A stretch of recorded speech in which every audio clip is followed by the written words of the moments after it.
$329? That's what an RTX 3060 costs. AMD, you're dead to me. Ryzen 9 5950X, garbage. RX 6800 XT, garbage. My new build with those inside, garbage.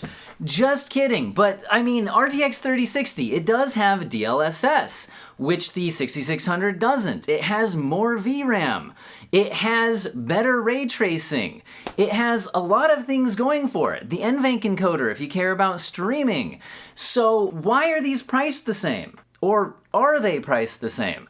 Because honestly, if I had just continued my rant, I might even do better on YouTube, because I guess I don't know, I'm pretty new to this, it's only been a year, but it seems like angry rants about things and clicky thumbnails and mad faces do well. But honestly, I'm trying to summon the rage for this $329 price point, and I get the frustration, but in my mind, it's actually just AMD pricing it at what it actually might retail for, at least initially. It'll probably go up above that.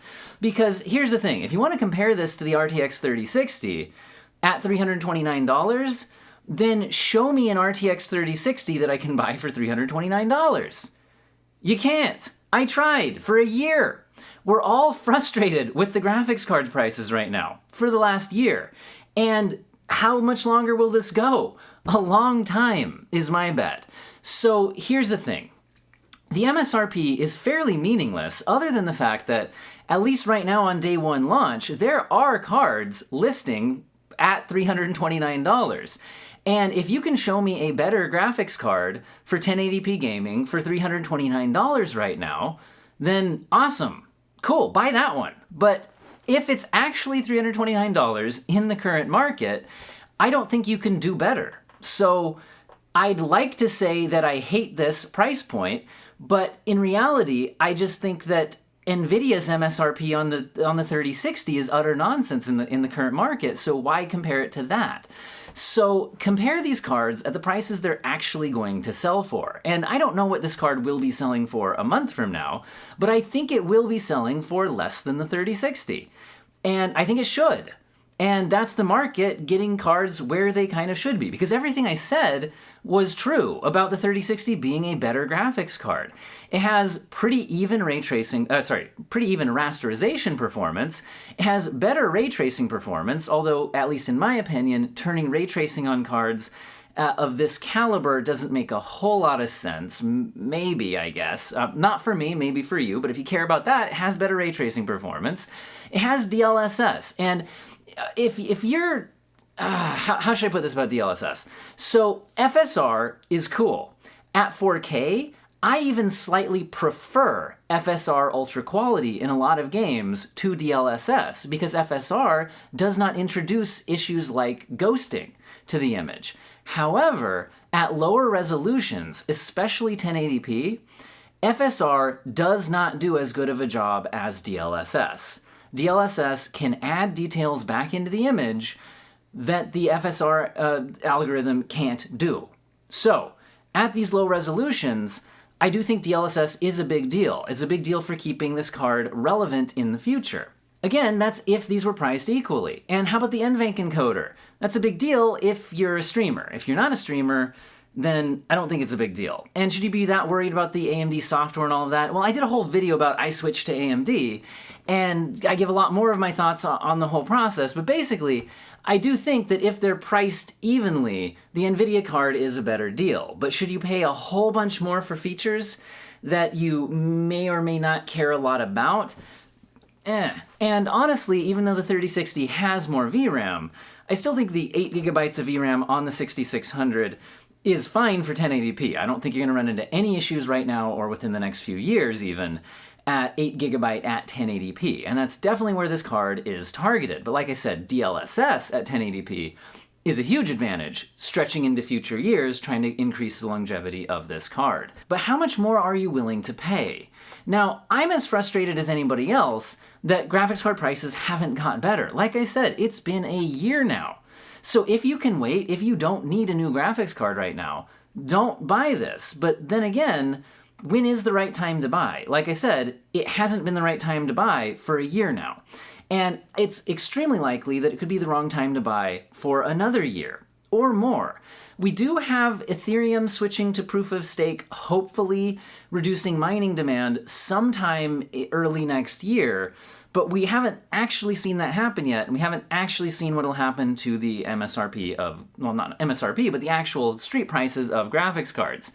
And that brings me to another thought about the MSRP. Like, yeah, this is priced at $329, and so is the 3060, but if we return to a more normal market, we could easily see these selling for less than $329 if the 3060 is selling at $329. So I don't think AMD is crazy at setting that as the MSRP. I think they're just being realistic that that's what it's going to cost right now. Some people think that AMD and NVIDIA are marking these cards up way more than they actually have to based on, if you watch the LTT video on this, they list out all the reasons why cards are more expensive right now.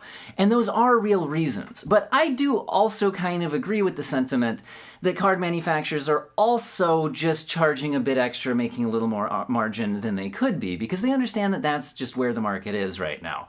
And so I do think there is a bit of that. But I think a lot of it really is that things are more expensive. So it's a combination of those two things. So when will it get better?